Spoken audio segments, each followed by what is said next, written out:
జిల్లా దండిగాం కురుకుట్టి మధ్యలో నది ఉధృతంగా ప్రవహిస్తోంది. ఒరిస్సాలో కురుస్తున్న వర్షాల కారణంగా నదిలోకి వరద నీరు భారీగా వచ్చి చేరుతుంది. దీంతో 16 గ్రామాలకు రాకపోకలు ఆగిపోయాయి. రాకపోకలు నిలిచిపోవడంతో ప్రజలు ఎక్కడికి వెళ్లలేక తీవ్ర ఇబ్బందులు ఎదుర్కొంటున్నారు. పార్వతీపురం మన్యం జిల్లా దండిగాం కురుకుట్టి మధ్యలో నది ఉధృతంగా ప్రవహిస్తోంది. ఒరిస్సాలో కురుస్తున్న వర్షాల కారణంగా నదిలోకి వరద నీరు భారీగా వచ్చి చేరుతుంది. దీంతో 16 గ్రామాలకు రాకపోకలు ఆగిపోయాయి. రాకపోకలు నిలిచిపోవడంతో ప్రజలు ఎక్కడికి వెళ్లలేక తీవ్ర ఇబ్బందులు ఎదుర్కొంటున్నారు. ఇక ఇదే అంశానికి సంబంధించి పూర్తి సమాచారాన్ని భార్గవ్ అయితే అందిస్తారు. చెప్పండి భార్గవ్, ఎలా ఉంది అసలు అక్కడ? 16 గ్రామాలకైతే నీరు ఎక్కువ వచ్చేసి నిలిచిపోయింది అంటున్నారు. అక్కడ ప్రజల పరిస్థితి ఏంటి అసలు? Thank you Fatima.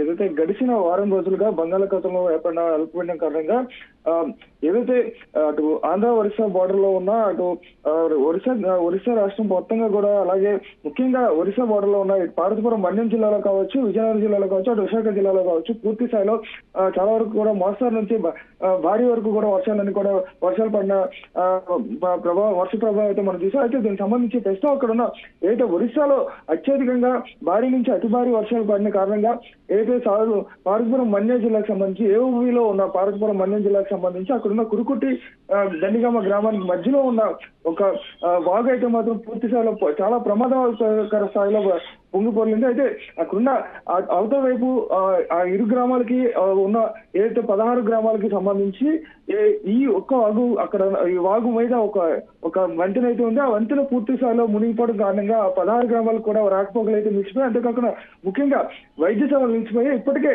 ఏదైతే ఈ పార్వతీపురం మన్యం జిల్లాలో ముఖ్యంగా మనం చూస్తూ ఉంటాం, తరచూ అక్కడ ఉన్న గిరిజన గ్రామ ప్రజలకు ఎప్పుడు కూడా వైద్య సేవలు చాలా వరకు అందని పరిస్థితి కనబడుతుంది. మామూలు పరిస్థితుల్లో కూడా చాలా వరకు కూడా వీరంతా కూడా తీర ప్రాంతాల్లో ఉన్న ప్రజలుగా, అక్కడే గిరిజన ప్రజలుగా ఉంటారు. వారందరూ కూడా వైద్య సేవలు ఎప్పుడు కూడా చాలా దూరంగా ఉంటాయి. ఏదైతే జిల్లా కేంద్రం కావచ్చు, లేదా అక్కడున్న స్థానిక టౌన్ పరిధులు కావచ్చు, చాలా దూరంగా ఉంటాయి. అయితే ముఖ్యంగా ఇలాంటి సమయాల్లో అయితే పూర్తి స్థాయిలో వీరికైతే సేవలన్నీ కూడా నిలిచిపోయారని మనం చెప్పుకోవచ్చు. అయితే ఏదైతే ఈ వరద ప్రభావం కారణంగా 16 గ్రామాలకు నిలిచిపోయిన మార్గానికి సంబంధించి అక్కడున్న విద్యార్థులు కూడా చాలా వరకు ఇబ్బంది పడుతున్న పరిస్థితి, అంతేకాదు వైద్య సేవలు కూడా పూర్తిగా ఇబ్బంది పడుతున్న పరిస్థితి. దీనిపైన ఇప్పటికే జిల్లా కలెక్టర్ కూడా దీనిపైన ఇప్పటికే సమాచారం అందిన పరిస్థితి కనబడి, అయితే వెంటనే దీనిపైన పూర్తిగా చర్యలు తీసుకోవాలని చెప్పి రెవెన్యూ శాఖ కూడా ఇప్పటికే జిల్లా కలెక్టర్ కావచ్చు, అక్కడ ఉన్న స్థానిక మంత్రి సంజయ్ రాణి కావచ్చు, పూర్తి స్థాయిలో ఖచ్చితంగా ఏదైతే ఈ 16 గ్రామాలకు నిలిచిపోయిన రాకపోకలకు కావచ్చు, లేకపోతే పూర్తి స్థాయిలో వారికి అందాల్సిన మెడికల్ సదుపాయాలు కావచ్చు, లేదా ఆహారానికి సంబంధించిన సదుపాయాలు కావచ్చు, ఎటువంటి అవసరాలు కూడా వెంటనే ప్రభుత్వం అయితే మాత్రం చర్యలు తీసుకోవాలని కూడా ఇప్పటికే అన్ని రకాల ఆదేశాలు కూడా జారీ చేయడం అయితే జరిగింది. ఇక చూసుకున్నట్లయితే గర్భిణీ స్త్రీలు ఉంటారు, ఎక్కడికైనా ఊరు వెళ్లాల్సిన వాళ్ళు కూడా చిక్కుకొని ఉంటారు. అక్కడ ఎలా ఉంది అసలు పరిస్థితి? ఎలాంటి చర్యలు తీసుకుంటున్నారు మన ప్రభుత్వం? ముఖ్యంగా మనం చూసుకున్నట్టయితే ఏదైతే ఈ ఉత్తరాంధ్ర జిల్లాలో ముఖ్యంగా పార్వతీపురం, అటు పాలకొండ, ఇటు కురుపం, ఈ 3 నియోజకవర్గాలు కూడా ఏఓబీకి అతి చెరువుగా ఉంటాయి.